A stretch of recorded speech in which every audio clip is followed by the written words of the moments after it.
Setelah sempat tertunda, Pengadilan Negeri Bandung menggelar sidang perdana pra-peradilan yang diajukan tersangka kasus pembunuhan Vina, Peggy Setiawan, Senin pagi. Dalam sidang itu, tim kuasa hukum Peggy menyiapkan puluhan lembar gugatan dan petitum yang langsung dibacakan bergiliran di hadapan majelis hakim. Salah satu gugatannya itu menyebut Peggy Setiawan tidak pernah dipanggil oleh polisi saat dijadikan DPO. Bahwa untuk dapat disebut seseorang DPO, maka mengacu pada pasal 17 angka 6 Perkap Kapolri nomor 6 tahun 2019 tentang manajemen penyidikan menyebutkan tersangka yang telah dipanggil untuk pemeriksaan guna penyidikan perkara dan tidak jelas keberadaannya dicatat di dalam daftar pencarian orang dan dibuat surat pencarian orang.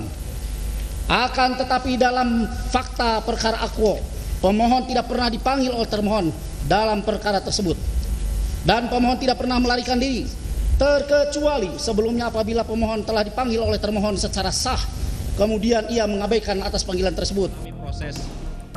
Sementara itu, tim hukum Polda Jawa Barat menyatakan siap menunjukkan alat bukti yang menguatkan Peggy Setiawan tersangka kasus pembunuhan Vina dan Eki di Cirebon.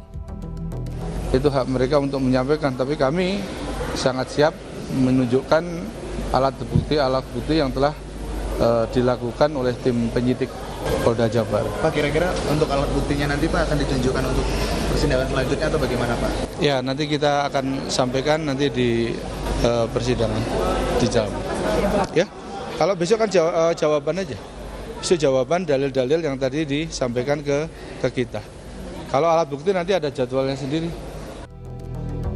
Pengamat hukum pidana Universitas Pelita Harapan, Jamin Ginting berpendapat pihak kepolisian wajib untuk membuktikan sejumlah hal yang menguatkan alasan Peggy dijadikan tersangka. Jamin menilai, tanpa memanggil seseorang kemudian dijadikan DPO merupakan kesalahan prosedur penegakan hukum karena tidak sesuai dengan KUHP.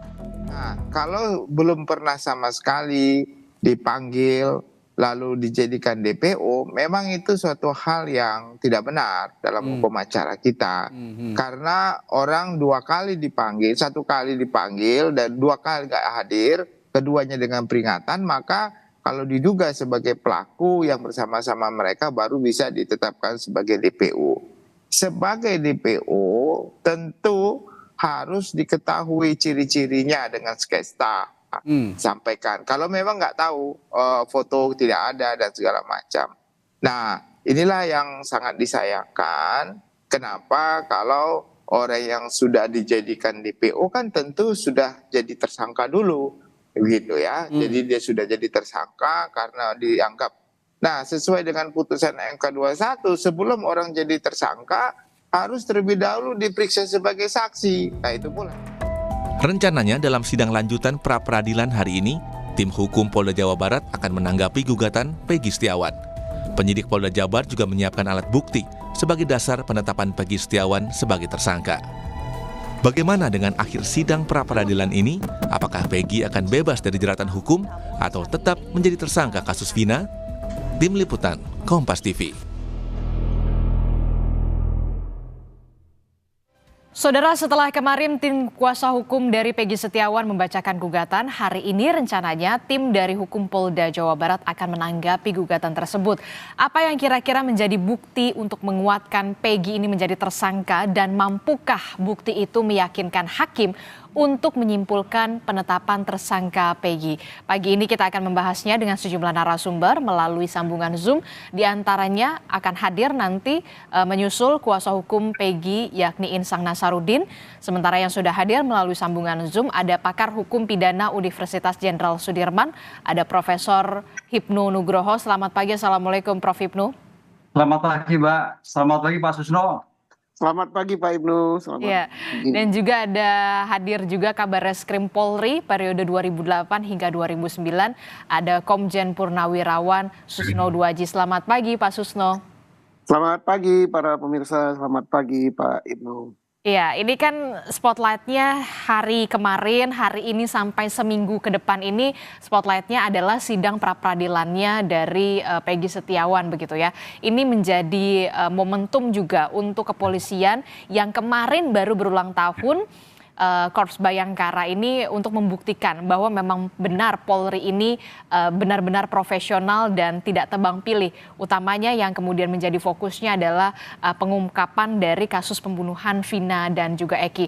Saya ke Pak Susno dulu. Pak Susno, kalau kita melihat dengan bergulirnya kasus ini, pembunuhan Vina dan Eki sampai akhirnya beberapa bulan yang lalu polisi baru menangkap dari dikatakan otak utama dari pembunuhan Vina dan Eki, yakni Peggy Setiawan, yang kemudian dikatakan oleh kuasa hukum dari Peggy Setiawan ini korban salah tangkap begitu. Apa yang perlu dicermati dari kasus ini?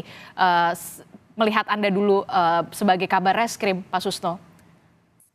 Pertama, selamat Hari Bayangkara ke-78. Saya bangga dengan Bayangkara. Mudah-mudahan tidak dicederai dengan kasus PG ini. Nah, saya melihat ini ya sebenarnya ada kekeliruan dari awal ya. Kekeliruan apa, Pak Susno? Kekeliruan dalam mendefinisikan penyidikan. Penyidikan itu kan membuat terang perkara. Nah, kalau kita kembali 2016, perkara yang dibuat terang itu tewasnya 2 orang di jembatan flyover itu apakah pidana apa bukan. Nah, ternyata mereka simpulkan pidana.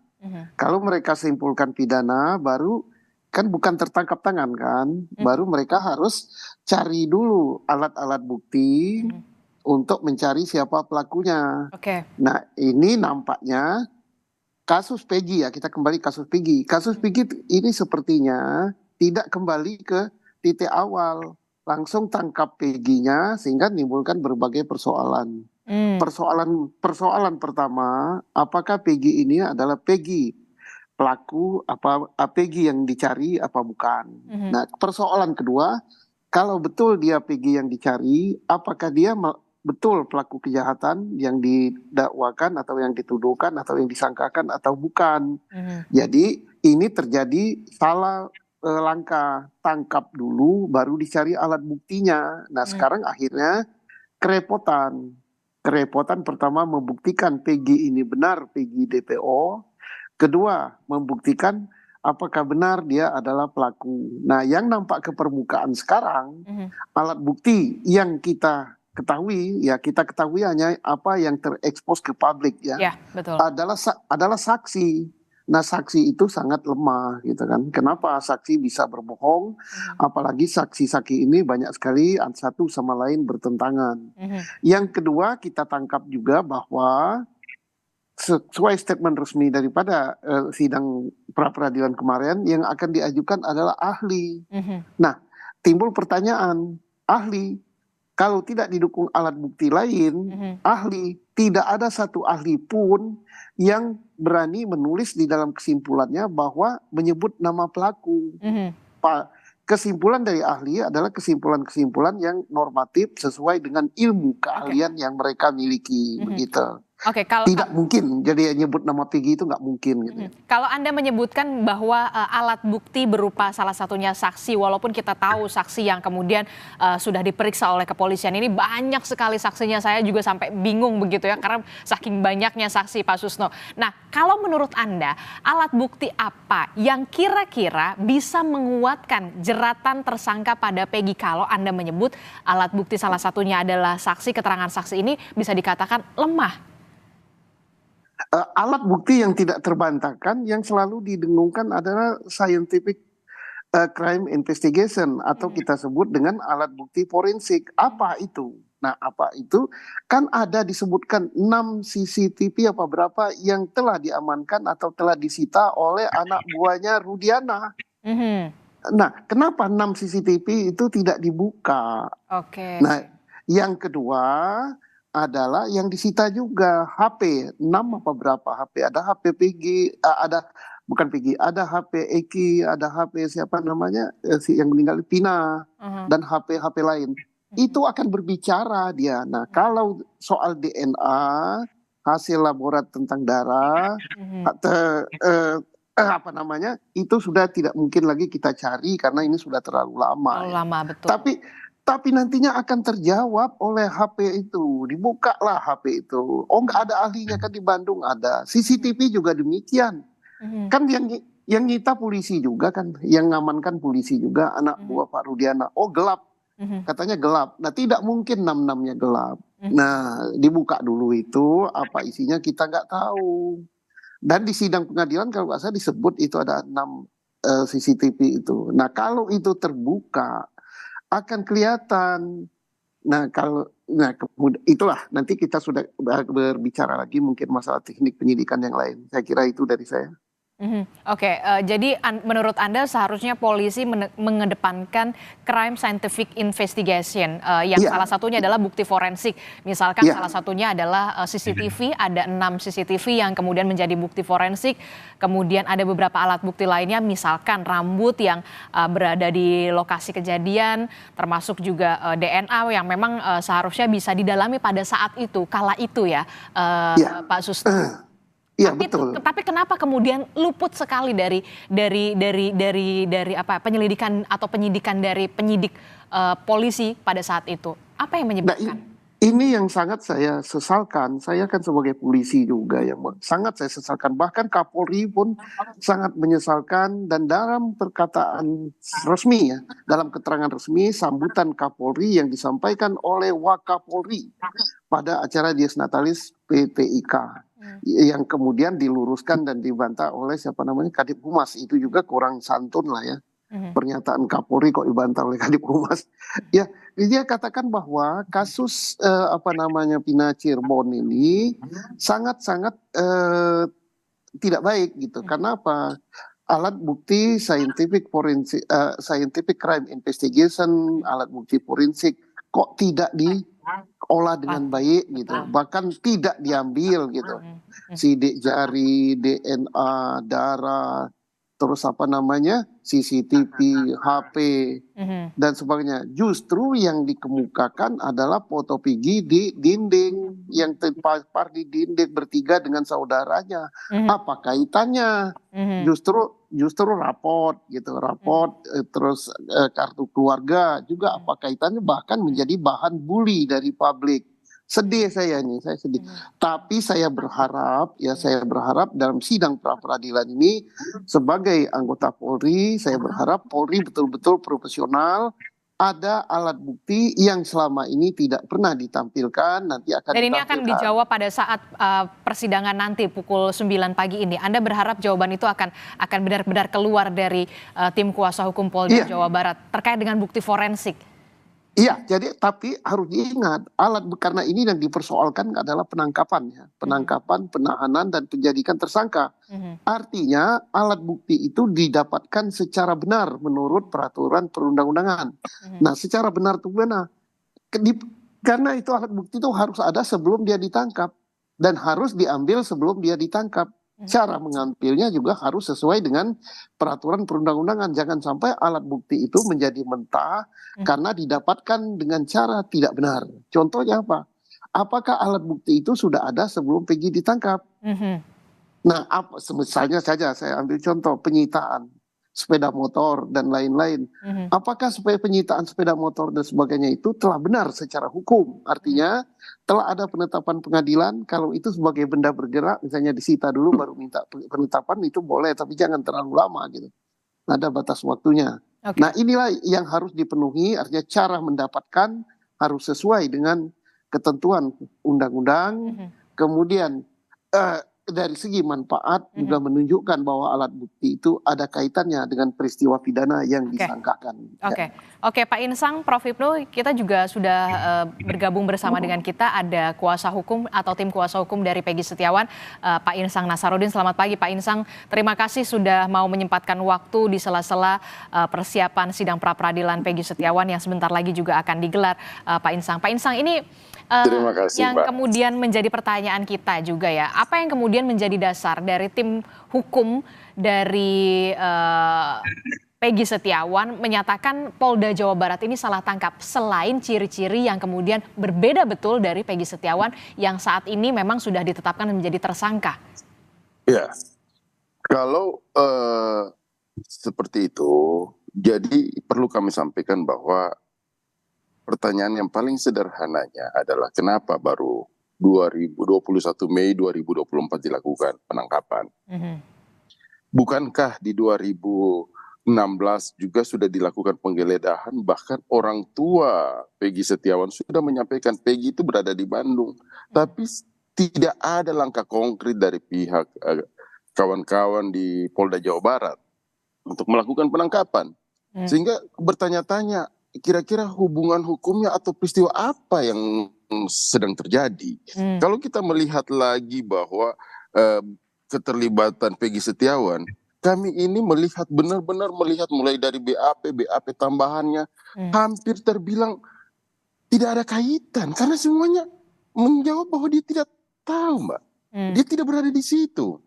Kemudian digiring lagi ke geng motor, dia tidak terbukti, dia tidak terlibat di geng motor. Digiring lagi yang berkaitan dengan Jackmania garis keras, tidak ada kaitan juga dengan Jackmania garis keras. Jadi benar-benar kami menilai bahwa ini ditetapkan dulu tersangka, ditahan dulu, kemudian dicarikan bukti-buktinya. Karena ada beberapa juga saksi yang kami peroleh bahwa setelah Peggy Setiawan ditetapkan tersangka dan dilakukan penahanan pada tanggal 21 itu kan ditetapkan tersangka 21 Mei. 22 dilakukan penahanan. 24 itu baru diperiksa saksi. Ada saksi baru diperiksa. Makanya kami menilai, padahal kalau kita lihat konstruksi hukumnya, peristiwa ini sudah terjadi selama 8 tahun. Harusnya kalau benar-benar Peggy Setiawan ini serius, minimal pada saat diterbitkan DPO kalau merujuk kepada pengadilan, karena pengadilan menetapkan DPO ini kan bukan sekonyong-konyong pengadilan tiba-tiba menetapkan demikian, tapi dengan dasar dari pihak kepolisian Polda Jawa Barat, sehingga maju ke dalam persidangan, dalam materi persidangan, kemudian ditetapkan DPO. Ironisnya adalah yang ditetapkan DPO adalah Peggy Peron. Iya kan? Kalau Peggy Peron ditetapkan DPO, lantas mengapa Peggy Setiawan baru di 21 Mei 2024 ditetapkan tersangka? Yang kami mau tanyakan, kalau seandainya Peggy Peron adalah representasi dari Peggy Setiawan, iya kan?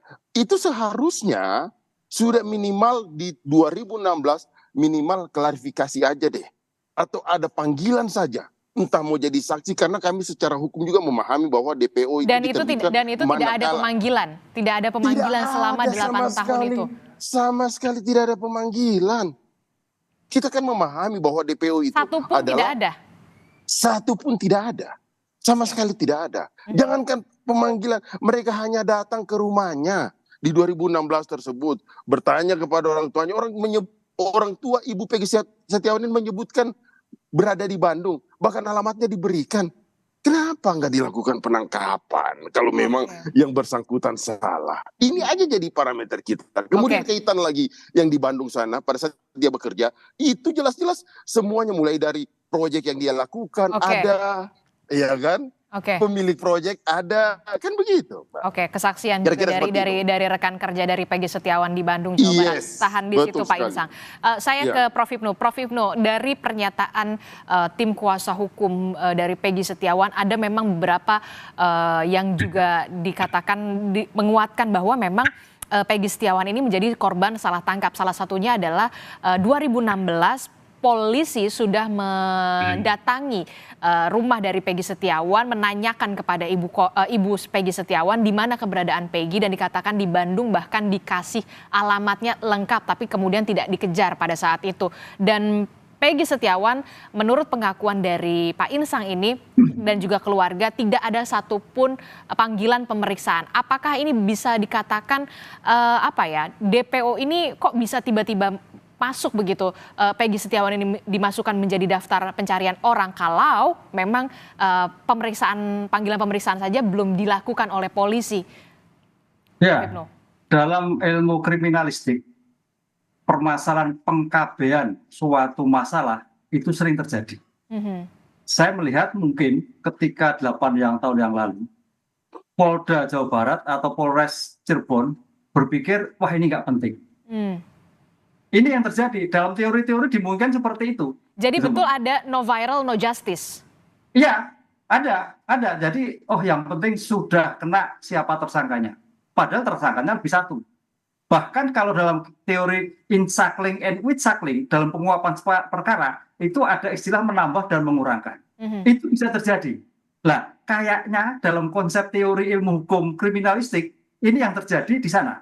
Sehingga permasalahan ini menjadi muncul kembali ketika ada pengabaian tadi. Kaitannya tadi Pak Susno, CCTV tidak dilakukan, pemeriksaan tidak komprehensif terhadap para saksi, para tersangka yang dimungkinkan pada waktu ditemukan, pemanggilan yang pada waktu harusnya dipanggil tidak dilakukan. Ini yang terjadi. Kemudian pemeriksaan-pemeriksaan yang terjadi juga adanya pemaksaan, yang kalau dalam istilah hukum itu berasas inquisitur sebagai subobjek, bukan sebagai subjek. Nah, sekarang mulai. Makanya kalau kita lihat terjadi adanya penarikan, kemudian kesaksian-kesaksian yang dibantah semua, tampaknya ketika itu model pemeriksaannya bukan akusatur tapi inquisitur.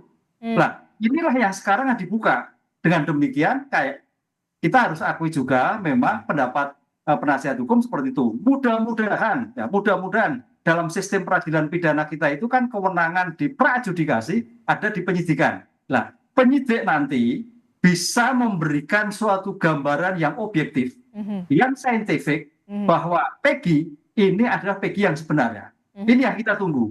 Sebab kalau sampai tidak, lah ini tadi reputasi Polri yang kemarin dinyatakan Pak Kapolri menyatakan ada kesalahan, ini reputasi yang kedua. Ini jangan sampai terjadi. Ya, saya berharap pada pemeriksaan ataupun bantahan hari ini kan hari ini kan jawaban atas gugatan pemohon. Bisa memberikan gambaran, sehingga publik juga bisa objektif, oh ternyata polisi punya dalil lain. Nah gitu loh. Ini kan nggak seimbang. Jadi dari teman-teman penasihat hukum sudah demikian all out, tapi Polda kelihatannya masih irit. Atau mungkin irit atau tidak, kita tidak tahu. Atau sebenarnya memang menyimpan amunisi begitu untuk kemudian dijawab di pra-peradilan di sidang di hari ini begitu. Iya, saya melihatnya Polda masih irit sekali, masih irit. Lah ini irit itu irit, memang buktinya sebagai irit atau tidak ada bukti. Lah itu yang kita tunggu. Sehingga betul-betul dalam rangka ini profesionalitas sebagai Polri yang hari ini ulang tahun menjadi suatu taruhan reputasi yang besar dalam perkara kecil ini, Pak. Oke, termasuk juga kita juga bertanya-tanya begitu, atau kalau misalkan keluar DPO ini memang seharusnya harus ada panggilan pemeriksaan dulu beberapa kali baru keluar DPO atau seperti apa? Saya kaum awam begitu ya, dan juga warga yang tidak terlalu paham dengan hukum. Ya, Mbak Anista, apa itu penyidikan? Adalah serangkaian tindakan penyidik untuk mengumpulkan barang bukti guna menentukan tersangka. Jadi guna menentukan tersangka. Nah, konsep tersangkanya ini ada yang 8 ketemu, yang ketiga DPO. Secara otomatis ketiga tersangka itu harus diketahui identitasnya, namanya. Nggak bisa DPO fiktif, nggak bisa DPO nggak ngerti. Paling tidak, apalagi perkara ini perkara penyertaan. 11 orang, sehingga 11 itu saling tahu dong. Masa sih nggak tahu? Ini yang jadi problem. Kan begitu, itu yang jadi problem. Penyertaan ya jadi pertanyaan. Jadi ini Mas penasihat hukum perlu dicek juga nih sebagai objektif. Peggy ini dalam sprindiknya seperti apa? Apakah peserta? Apakah sebagai otak? Apakah sebagai pelaku? Apakah sebagai penyuruh? Ini saya kira juga nanti problem di dalam pembuktian surat sprindik yang dilakukan. Karena sebagai penyertaan. Apakah turut serta? Karena sprindik itu harus jelas, Mbak. Subjeknya sebagai apa? Perannya dia. Iya, kan penyertaan, bukan pelaku tunggal. Oke. Problem. Oke, itulah yang kemudian kita harapkan nanti seperti apa. Kita tunggu betul jawaban dari tim kuasa hukum Polda Jawa Barat di sidang sebentar lagi jam 9. Nah, kemudian yang kemudian menjadi pertanyaan saya selanjutnya adalah begini Pak Susno. Pak Susno, kalau tadi kuasa hukum mengatakan Peggy Setiawan ini rumahnya memang sempat didatangi oleh polisi 2016 kalau tidak salah ya Pak Insang ya. Kemudian bahkan betul. Keluarga sudah mengatakan Peggy ini ada di Bandung, bahkan alamatnya pun diberikan begitu. Nah, apa yang bisa dicermati dari sini Pak Susno? Jangan dijawab dulu, tetaplah bersama kami di Sapa Indonesia Pagi. Terima kasih Anda masih bersama kami dalam Sapa Indonesia Pagi. Saudara, kita masih membahas soal sidang pra-peradilan yang kemudian sebentar lagi pada pukul 9 pagi ini akan digelar dengan agenda jawaban dari tim kuasa hukum Polda Jawa Barat.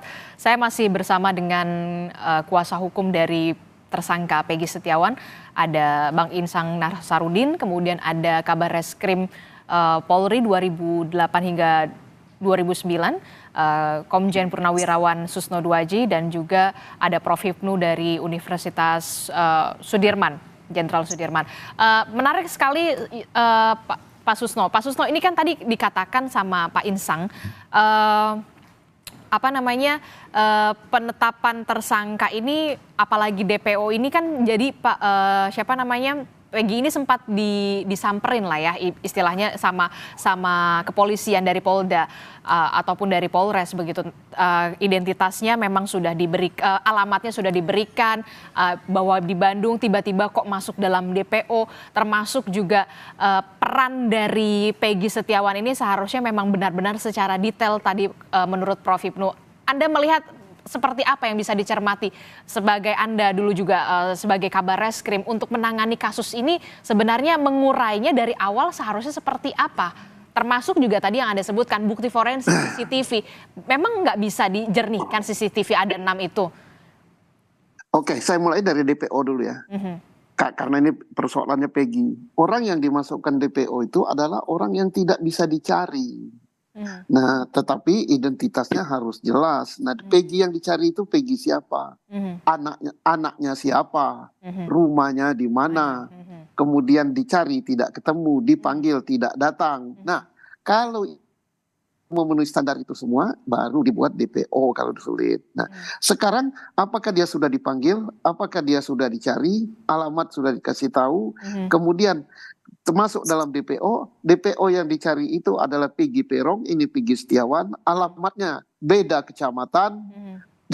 Jadi oke lah, DPO-nya sudah ya bukan agak ya, memang kurang benar gitu. Nah, sekarang mengapa? Tadi Pak Profesor Ibnu sudah katakan ya, titik awal, titik nol kasus ini adalah dari definisi penyidikan. Kaidah penyidikan itu apa sih? Upaya daripada penyidik untuk membuat terang suatu peristiwa, pidana apa bukan. Kalau pidana baru dikumpulkan alat buktinya untuk mencari tahu siapa pelakunya. Jadi bukan terbalik, pelakunya tangkap dulu baru carikan alat. Nah, ini kacau. Harusnya alat buktinya dulu dikuatkan. Iya jelas, alat buktinya apa? Saksi, tidak cukup dengan saksi. Karena 1000 saksi bisa bohong. Kita bisa kompak kok dalam ini. Kompak 1000 orang, suatu benda yang berwarna hitam kita katakan putih, tapi nyatanya hitam. Nah, saksi tanpa didukung alat bukti lain tidak kuat. Nah, sekarang apalagi saksi yang ini amburadul, bertentangan satu sama lain.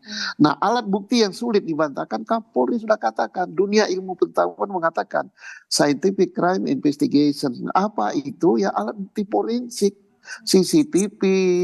Kok nggak dibuka HP, kok tidak darah, kok tidak, kok mengatakan memperkosa, kok itu dari punya siapa, sperma siapa, apa sebelah-sebelahnya, kok tidak. Harusnya pada saat penyidikan awal itu seharusnya diperiksa ya? Bukan harus, mutlak. Memang mutlak, tanpa itu ya sekarang terjadi. Nah, saling menolak. Tapi kalau alat bukti itu mau menolak boleh, karena apa? Keterangan terdakwa posisinya paling bawah, makin tidak mengaku. Kalau sudah terbukti dengan alat bukti yang lain justru hal yang memberatkan. Tapi sekarang terbalik. Nah, ini hendaknya kepada junior-junior saya yang masih berdinas, perbaharuilah. Harus Anda lebih baik dari era saya. Era saya bukan era teknologi, kita masih pendidikannya juga tidak sebaik Anda. Yang harus lebih baik. Sedih saya mendengarnya. Saya membaca dari komentar-komentar netizen gitu dan sebagainya. Luar biasa, 99% ngebully. Sedih saya ini gitu. Apalagi kemudian di media sosial ini dan juga jadi perbincangan hangat begitu ya, baik itu di media sosial dan juga di media mainstream begitu. Dan sejalan juga nih, Presiden mengatakan pada peringatan Bayangkara kemarin, Presiden mengatakan rakyat melihat seluruh tindak tanduk Polri. Rakyat melihat dari dekat seluruh tindak tanduk Polri. Bagaimana Anda yang ingin Anda sampaikan ketika nanti jawaban dari tim kuasa hukum Polda Jawa Barat? Apa jawaban yang kemudian Anda harapkan nanti keluar di sidang pra-peradilan jam 9 nanti? Saya berharap pertama polisi menyadari bahwa Polri itu bukan miliknya Polri. Polri itu milik rakyat, harapan rakyat besar sekali. Yang kedua, pra peradilan itu dimaknai bukan pertandingan sepak bola regu A lawan regu B menang atau kalah, tetapi mencari kebenaran untuk mendapatkan keadilan. Jadi jangan ngotot. Kalau memang ada kekeliruan ya diperbaiki. Dan Jangan diakui. membuat ya kan mau apa lagi? Artinya bukan misalnya ini yang kami lakukan, nanti yang menilainya biar hakimnya. Jadi polisi juga tidak boleh dalam pra peradilan ya kami salah, tidak. Jadi dibuat ini jawaban kami, ini gugatan kami, dalil kami demikian, dalil penggugat demikian. Ya nanti hakim yang memutus. Nah disinilah diperlukan hakim yang bijak, jangan hakim yang kong kali kong. Wah ini sesama penegak hukum gini-gini. Hal-hal yang permainan gaya lama janganlah diulangi karena mata rakyat seluruh Indonesia tertuju ke sini. Dan kita harus berpikir kalau hal itu terjadi pada keluarga kita, pada diri kita, pada saudara kita bagaimana. Oke, itulah yang kemudian bisa dikatakan momentum kasus pembunuhan Vina dan Eki ini yang sudah bergulir selama 8 tahun ini jadi momentum pembuktian terhadap Polri bahwa citra Polri ini harus benar-benar dinaikkan begitu ya, citra positif ya Pak Susno ya, karena seluruh masyarakat matanya sekarang sedang tertuju terhadap Polri dengan pengungkapan kasus ini. Bukan Polri saja Mbak, hakim ya, Hakim Sulaiman apa siapa namanya yang sedang menyidangkan perkara ini, jangan bermain-main.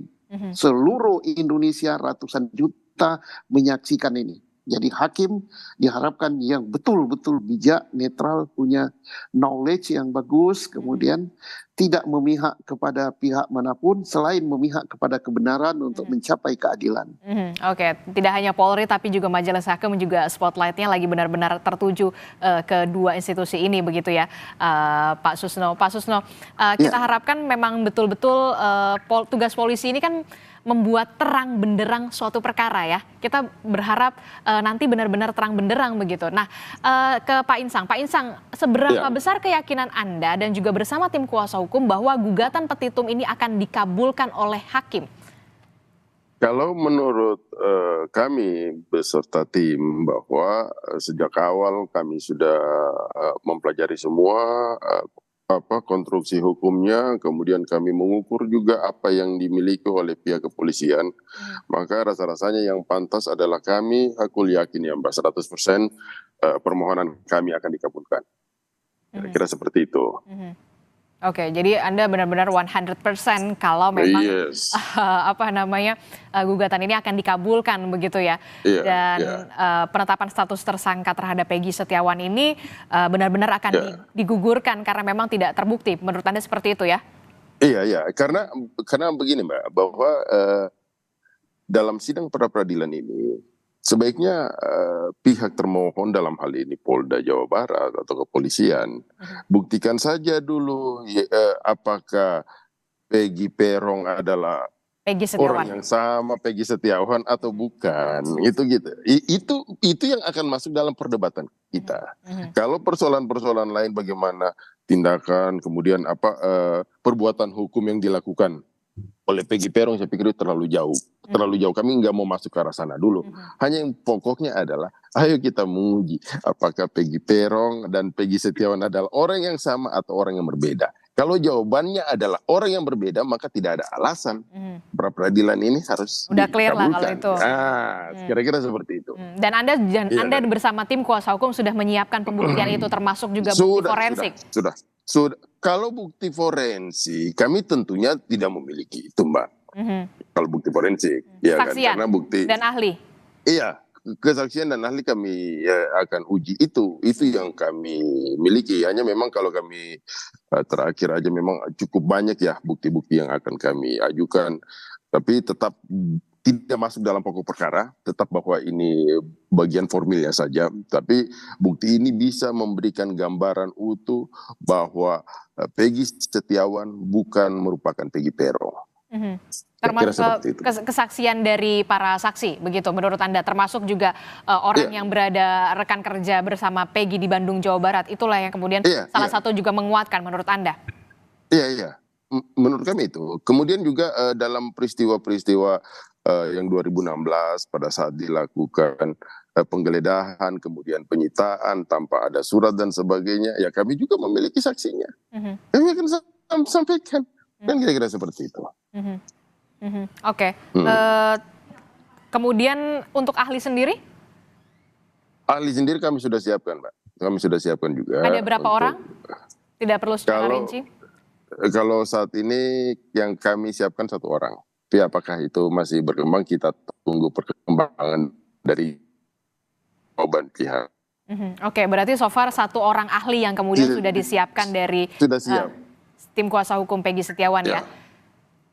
Oke, saya ke Prof. Hipnu. Prof. Hipnu, ini kan kalau kita melihat ya, pasti dari Polri juga punya keyakinan betul dengan bukti forensiknya yang kemudian kita harapkan juga nanti akan dibeberkan pada saat pembuktian, begitu, yang menguatkan memang Peggy Setiawan ini adalah Peggy alias Peron yang kemudian bukan menjadi korban salah tangkap. Itu dari sisi Polri. Sementara dari tim kuasa hukum Peggy Setiawan juga punya kesaksian dari rekan kerja Peggy di Bandung, bahkan juga dari ahli. Nah, Prof. Hipnu sendiri melihatnya secara utuh. Bagaimana kira-kira nanti majelis hakim ini bisa memutuskan kasus ini dengan pertimbangan apa? Termasuk juga apakah ada penyidikan ini sesuai prosedur atau tidak, atau seperti apa? Apakah ada kecacatan di sana? Bagaimana Anda melihatnya secara komprehensif? Iya, di pra-peradilan adalah sebagai kontrol dalam jalannya suatu persidangan. Jadi dalam sistem peradilan pidana itu ada 2 kontrol. Kontrol pertama, pra-peradilan, mengenai bagaimana alat bukti, upaya paksa yang dilakukan itu memenuhi standar hukum atau tidak. Karena ini adalah sebagai bentuk perlindungan hak asasi manusia ketika seseorang diperiksa. Itu. Oleh karena itu, di pra-peradilan ini baru merupakan eksaminasi of just. Jadi pengujian bukti yang diperoleh itu sah menurut hukum atau tidak. Misalkan penyitaannya, pemeriksaannya. Ketika pemeriksaan tadi perdebatannya, apakah Peggy itu sudah diperiksa atau belum? Karena kalau kita bicara konsep penyidikan adalah tindakan penyidik untuk mengumpulkan barang bukti. Barang bukti itu termasuk saksi. Jadi saksi itu diperiksa yang kemudian nanti berpotensi menjadi tersangka. Nggak mungkin tidak diperiksa, ujuk-ujuk jadi tersangka. Itu nggak bisa. Nah, ini yang harus diperhatikan. Oleh karena itu, yang menarik di sini nanti beda dengan kasus-kasus yang di luar KUHP, misalkan kasus korupsi dan sebagainya, itu bisa. Tapi kalau dalam hal ini tidak bisa. Oleh karena itu, syarat-syarat yang dilakukan itu menjadikan suatu penting sebagai bentuk perlindungan. Dengan demikian, bukti-bukti forensik itu tampaknya nanti juga bukti cara memperolehnya. Ini cara memperolehnya.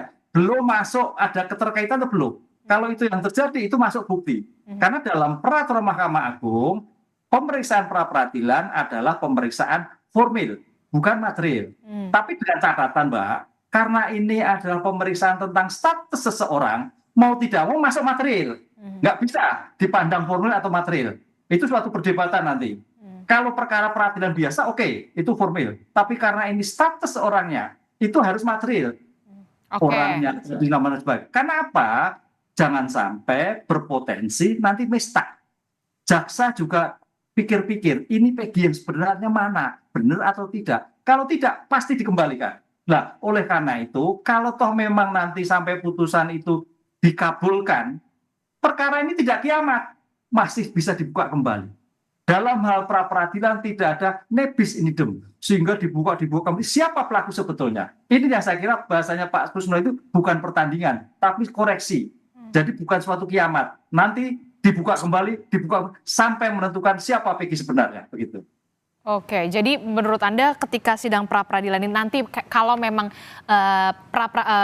pra-peradilan ini dikabulkan lah ya, dikabulkan oleh majelis hakim begitu, bukan berarti kasus ini menjadi tertutup. Polri masih punya PR yang benar-benar harus diselesaikan, mengungkap siapa sebenarnya Peggy alias Peron ini, di mana keberadaannya. Begitu menurut Anda? Betul, ya, karena ini kontrol, karena jangan terjadi sampai di pengadilan itu mestak, sesat orang, itu kita dosa besar. Penyidiknya juga dosa, jaksanya juga dosa, hakimnya juga dosa. Loh, kenapa tidak diselesaikan dengan baik-baik sampai di persidangan? Apalagi korban sebagai salah tangkap ini. Ini yang wajib diberikan ganti rugi pada negara terhadap penangkapan yang sia-sia seperti ini. Biasanya untuk kasus pra-peradilan yang dikabulkan begitu ya, jika ada kasus yang seperti ini, memang banyak atau tidak untuk kasus seperti ini, dan bagaimana reaksi publik tentang ketidakpercayaan kepada Polri ini bisa mempengaruhi majelis hakim, seperti apa Anda melihat? Apakah ini cukup punya pengaruh yang signifikan juga? Ya, signifikan. Karena aparat penegak hukum itu sudah dilantik, dididik, diuji profesionalisme. Dengan demikian pengungkapan perkara itu bagian dari profesionalisme. Sehingga jangan sampai dikatakan Polri dinyatakan tidak profesionalisme. Karena pada awal Kapolri sudah menyatakan 8 tahun lalu tidak profesional. Jangan sampai ini tidak profesional lagi. Nah, oleh karena itu kalau memang betul tidak profesional, diprofesionalkan bagaimana menentukan PG sebenarnya. Jadi sebetulnya jangan sampai memang kalau kita sebagai Polri, Pak Susno, waduh, kalah kita ini. Reputasi kita gagal total. Nah, artinya mempertahankan aja keliru. Tidak bisa. Ya ini ya bolehlah katakan seperti itu, tapi bagian dari bagaimana perlindungan hak asasi manusia itu yang penting. PG itu PG siapa? Ini yang penting. Jadi jangan sampai dikorbankan tadi Pak Susno karena korban terhadap masyarakat tadi. Masyarakat yang paling berkorban, bukan lembaga. Karena bagaimana sudah ditahan, dibully dan sebagainya, itu suatu yang seumur-umur menjadi stigma tersendiri, Mbak. Inilah saya katakan kalau seandainya dikabulkan, seandainya diperiksa kembali, diperiksa sampai tuntas itu di DPO tadi. Oke. Pak Susno, terakhir singkat saja, ketika memang sidang pra-peradilan ini gugatan dari tim kuasa hukum dan juga Peggy Setiawan ini katakanlah dikabulkan begitu, berarti Polri masih punya PR yang besar sekali untuk mengungkap siapa Peggy dan Peron, termasuk juga koreksi juga evaluasi menyeluruh dari awal penyidikan kasus ini. Iya, pertama jadi kalau ini dikabulkan ya harus punya PR karena pelaku sebenarnya harus ditangkap. Nah, apa sih dasar untuk mengukur pelaku sebenarnya termasuk di sidang pra-peradilan? Nanti gampang. DPO itu kan ada daftar pencarian orang, ada daftar dibuat oleh polisi, resmi ditandatangani, nama, cocokkan aja, bawa kartu DPO-nya, kayak nyocokkan nama, anak, tempat tanggal lahir, anaknya siapa, ciri-cirinya, alamat lah. Itulah yang harus dipegang oleh hakim. Oke, itu kan basic profiling ya. Ya, basic. Kalau orang ini sudah menyimpang dari basic profiling ya berarti bukan ini orangnya. Oke. Ya, sebenarnya sesederhana itu. Ya sederhana. Nanti kalau polisi mengatakan jadi harus ada itu oleh Polri, harus dihadirkan kartu DPO itu. DPO itu kan disebarkan ke seluruh Indonesia. Kalau kejahatan internasional, DPO itu disebarkan oleh Interpol. Nah, cocokkan aja dengan kartu DPO itu. Oke. Termasuk begini, kalau misalkan kemudian gugatan sidang pra-peradilan ini tidak dikabulkan begitu, itu artinya masuk ke sidang pokok materi ya kan? Iya. Oke. Nah, Polri punya PR lagi untuk membuktikan kepada publik dan juga pada majelis hakim seberapa pentingkah kemudian kehadiran Rudiana di sidang pokok materi. Pokok materi sangat penting. Jadi pertama, nama orang yang terhukum dan nama Peggy ini keluar dari siapa? Apakah hasil penyelidikan dan penyidikan atau hanya hasil omongan seseorang? Nah, jadi itu yang sangat penting. Kemudian kalau omongan siapa? Yang kedua, karena ini kejahatan bersama, harus ada yang namanya berita acara konfrontasi. Dihadapkan Peggy ini kepada tersangka satu yang sekarang jadi terpidana. Ya, terpidana lain. Kedua, kenal enggak?